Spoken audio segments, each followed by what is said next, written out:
Episode 4 की starting वहीं से होती है जब जेन आई के साथ आर्ट गैलरी आई हुई थी तो वहां पर आइरिनी भी थी।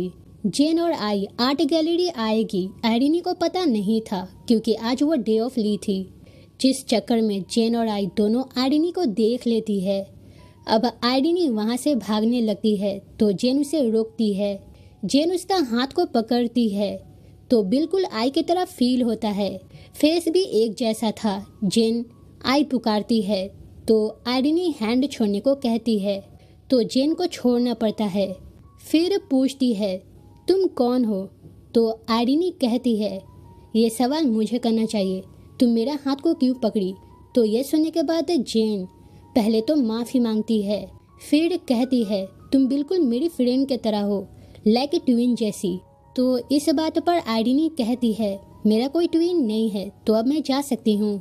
तो जेन फिर से बात करने की कोशिश करती है तो आइरिनी कॉल का बहाना करते हुए वहाँ से चले जाती है।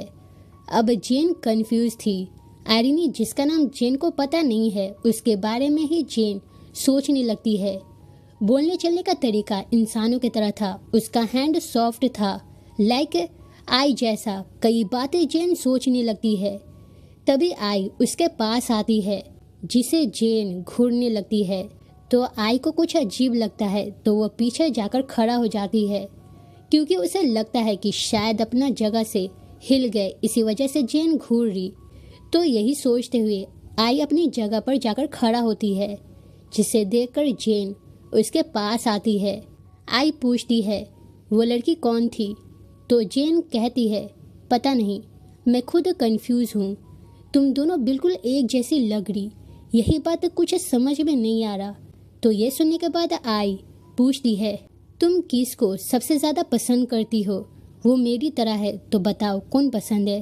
तो इस बात पर जेन कहती है तुम ये कैसी बात कर रही, मैं स्ट्रेंजर को क्यों पसंद करूँ। बात रही आई का तो जेन क्लियरली नहीं बताती है, मतलब कि आई पसंद है या नहीं क्लियर तौर पर नहीं बताती है। फिर जब दोनों घर आती है तो रास्ते में जेन आई को देखती है जो एक या दो बैग पकड़ी हुई थी, उसी में शोल्डर डाउन करके चल रही थी। तो ये देखकर जेन पहले तो बैग लेती है, फिर उसका मजाक उड़ाने लगती है। एक रोबोट होकर बैग नहीं पकड़ पा रही, कैसी रोबोट हो, जेन ये सब कहती है। तो आई परेशान करने को मना करती है। आई बताती है उसको ह्यूमन की तरह डिज़ाइन किया गया है, तो ह्यूमन के रिलेटेड बहुत से फीचर्स ऐड है, मेरी कोई गलती नहीं है, आई कहती है। फिर भी जेन को मजाक उड़ाते हुए देखकर आई फोटोज लेती है ताकि एज अ बुली प्रूफ के तौर पर उसे दिखा सके, मतलब कि फिर कभी बाई चांस कोई ऐसा बात हुआ तो वो बुली तौर पर दिखा सके। यहाँ पर जॉश और आंटी इन दोनों को देख लेता है।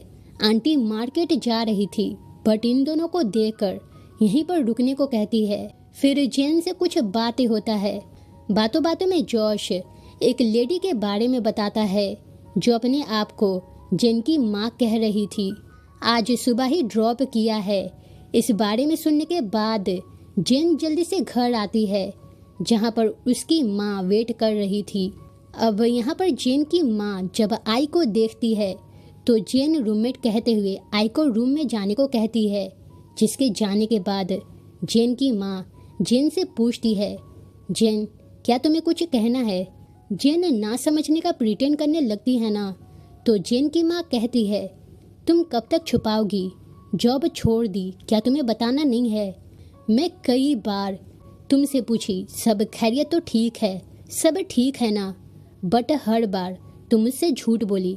अगर क्यों मुझे नहीं बताती तो शायद मुझे पता नहीं चलता। फिर अब क्या कर रही इस बारे में पूछती है तो जेन फ्रीलांसिंग के बारे में बताती है, ड्राइंग कमीशन मिलता है, अच्छा काम चल रहा, कोई दिक्कत नहीं है, जेन कहती है।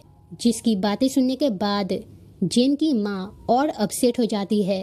वो कहती है बिना मुझे बताए, बिना कोई बातचीत किए तुम कैसे इतना बड़ा फैसला ले सकती, एक बार मुझसे बात तो करना चाहिए था ना। स्टेबल जॉब छोड़ दी, फ्यूचर का कोई टेंशन नहीं है, आखिर तुम्हें क्या चाहिए।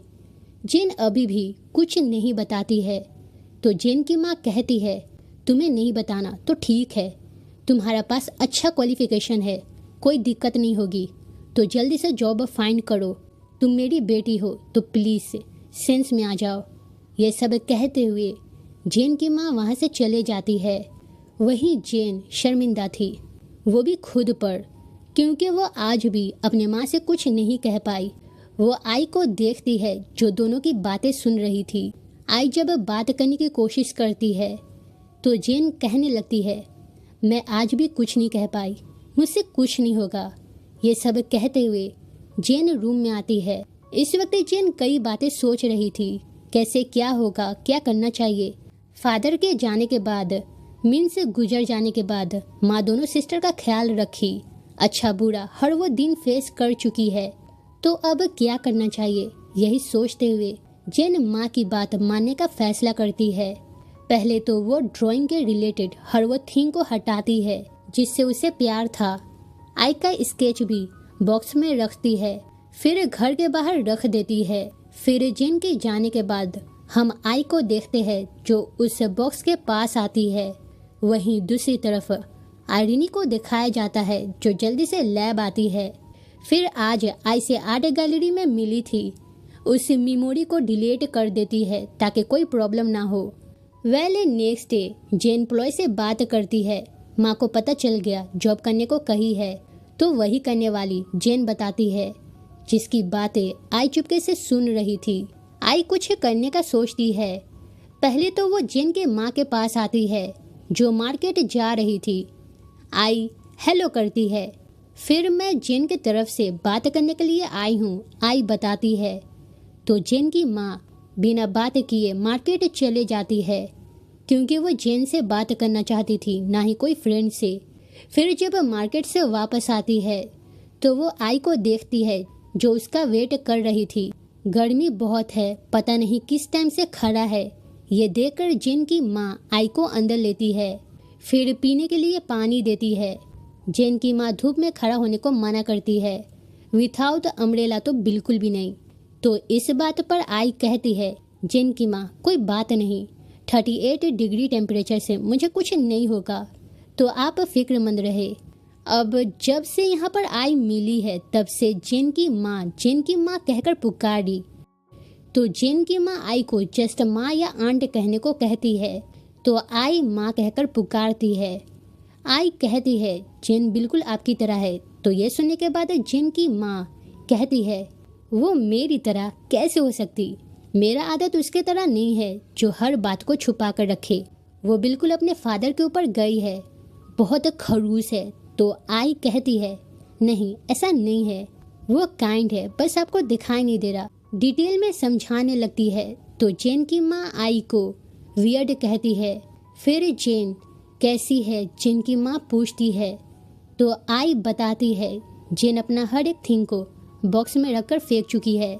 फिर प्लॉय के पास आज सुबह कॉल की, काम छोड़ने का फैसला कर चुकी है ताकि जॉब कर सके। जेन कल से खुश नहीं है, सैड है, इस बारे में भी आई बताती है। फिर पूछती है, क्या आप नहीं चाहती कि जेन खुश रहे? तो जेन की माँ कहती है, मैं चाहती हूँ वो खुश रहे, वो मेरी बेटी है, मैं हमेशा उसकी फिक्र करती हूँ। जिस रास्ते को वो चूज़ कर रही वो इजी नहीं है, मैं नहीं चाहती कि वो परेशान रहे। पैसे की कमी, खाने की कमी, जब भी मैं इस बारे में सोचती हूँ तब मेरा क्या हालत होता है वो एक माँ ही समझ सकती है। जब जेन छोटी थी तब उसका फादर गुजर गया। मैं अकेले ही दोनों बहनों को पाल पोस कर बड़ा की, खाने के लिए, रहने के लिए, इवन स्कूल कंप्लीट होगा या नहीं, हर एक चीज़ का फिक्र थी। मैं जो चीज़ देख चुकी हूँ वो मैं नहीं चाहती कि मेरी बेटी भी वो सब देखे। दोनों सिस्टर अपनी अपनी मर्जी कर ली, एक वीडियो के चक्कर में तो दूसरा ड्राइंग के चक्कर में। ये सब बातें सुनने के बाद आई पूछती है, क्या आप ये सब बातें जिनको बताए हो आपको कहना चाहिए? एक तो आप ड्राइंग के खिलाफ है, दूसरा कि जेन को ड्राइंग करना पसंद है। हाँ, बात रही कभी कभी जेन परेशान हो जाती है, वो खुद कभी कभी ड्राइंग से गिव अप करने का बात करती है, बट अगले ही दिन फिर से नेक्स्ट ड्राइंग, नेक्स्ट प्रोजेक्ट के लिए एक्साइटेड हो जाती है। रिवॉर्ड के तौर पर बढ़िया टेस्टी खाना खाती है, वो भी खुशी खुशी। वो बहुत खुश थी लेकिन अब सैड है। तो अब जेन की माँ कहती है, मैं उसके खिलाफ नहीं हूँ, बट वो बातें छुपाती है। वो मुझे कुछ नहीं बताती, बस इसी का शिकायत है। उसे ड्राइंग करना है तो एटलीस्ट मुझे तो बताए, बट उससे इतना कहाँ होगा। फिर ये भी पूछती है क्या जेन के पास पैसे है, तो आई हाँ कहती है।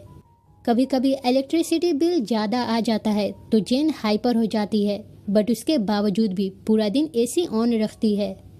पता नहीं ये कौन सा थ्योरी है, मुझे तो समझ में नहीं आता। और बस यही सब बातें करते हुए आई घर को चले जाती है। वहीं जेन की माँ फोटो से देखती है। उसे याद आता है जब जेन माँ के साथ रहती थी, जॉब करती थी, तब हर रात जेन की माँ उसका वेट करती थी ताकि साथ में खाना खा सके। बट जेन जब घर आती तो वो फिर से काम में बिजी हो जाती, जिसे देखकर माँ को बुरा लगता। उसे अकेले खाना पड़ता है। वहीं जेन सामने रहकर भी खुश नहीं थी, जिसका अंदाज़ा जेन की माँ को पहले से ही था, बट सिर्फ वो बात नहीं की। दूसरी तरफ जेन को दिखाया जाता है जो आई को चारों तरफ फाइंड कर रही थी। उसे वांडा और जूब मिलता है। पूछने पर वो दोनों को भी पता नहीं था, तो जेन हार मानते हुए घर आती है जहाँ पर आई वेट कर रही थी। आई प्यारा सा सरप्राइज देती है। जेन कल जो थिंग फेंकी थी उसे फिर से आई घर में अरेंज करती है। एक बार और ड्राइंग करने को कहती है।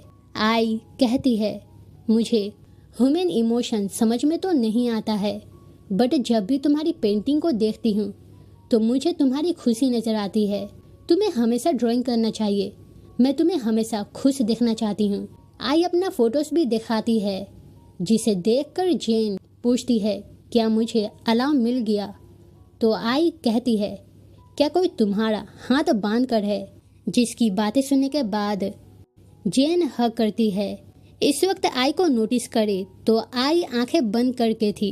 एक रोबोट के हिसाब से वो इमोशन फील नहीं कर सकती और ना ही आंखें बंद कर सकती। इस वक्त बोलने का टोन भी डिफरेंट है, तो शायद ये आइडिनी हो सकती है, या फिर मैं कुछ ज़्यादा ही ओवरथिंक करी।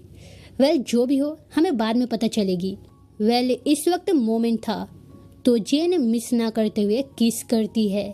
आई फिर से कहती है, मतलब के डिज़ायर के बारे में कहती है, जिसकी बातें सुनने के बाद जेन शर्मिंदगी से मुंह छुपाते हुए रूम में आती है। पीछे पीछे आई आती है। फिर जेन से कहती है, मतलब कि जेन से पूछती है, जेन क्या तुम्हें कुछ चाहिए। मतलब कि यार ये सीन बड़ा ही फनी है, मैं बता नहीं सकती यहाँ पर आई क्या कहती है। मतलब यहाँ पर आई जेन के नीड्स के बारे में पूछ रही थी, जो अभी जेन फील कर रही, वो बता नहीं पा रही, वो एक्सप्रेस नहीं कर पा रही, बट आई ज़बरदस्ती पूछने लगती है। वही जेन को हम कान बंद करते हुए देखते हैं। जेन कहती है, यार तुम मुझे छोड़ो, तुम्हें मुझसे अभी बात नहीं करना चाहिए, मुझे सोना है, छोड़ दो।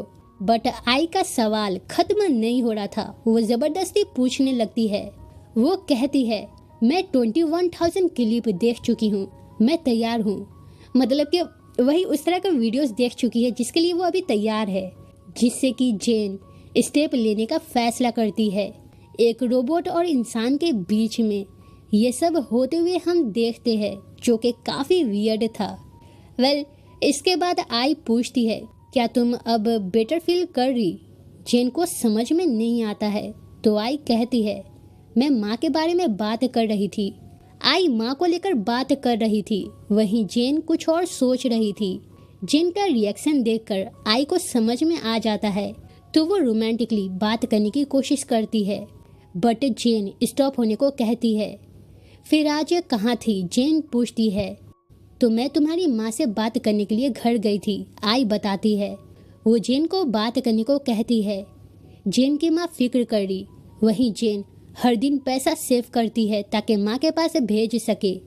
दोनों एक दूसरे को फिक्र करती है, तो एक बार बात करने को कहती है ताकि मिसअंडरस्टैंडिंग क्लियर हो जाए।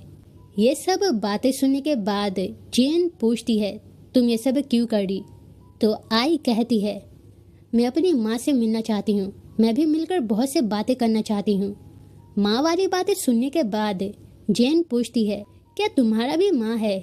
तो आई क्रिएटर के बारे में बताती है।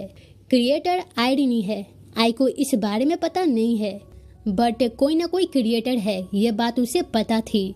तो आई मिलना चाहती है बट एड्रेस पता नहीं है। नेक्स्ट डे जेन आई के साथ माँ के घर आती है। जेन और उसकी माँ दोनों बात करने से डर रही थी, मतलब कि झिझक रही थी।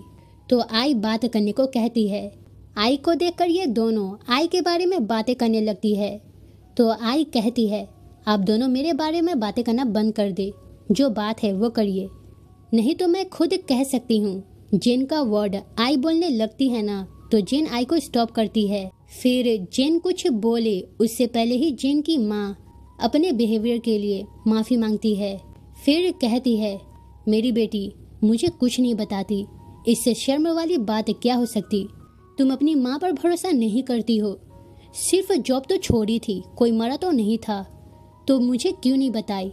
मुझसे छुपाना जरूरी था, कितने सालों से तुम छुपा रही। आज पता चल गया है तो कोई ना, लेकिन मुझे डर लग रहा, फ्यूचर में अगर कोई प्रॉब्लम हो जाए तो फिर क्या होगा।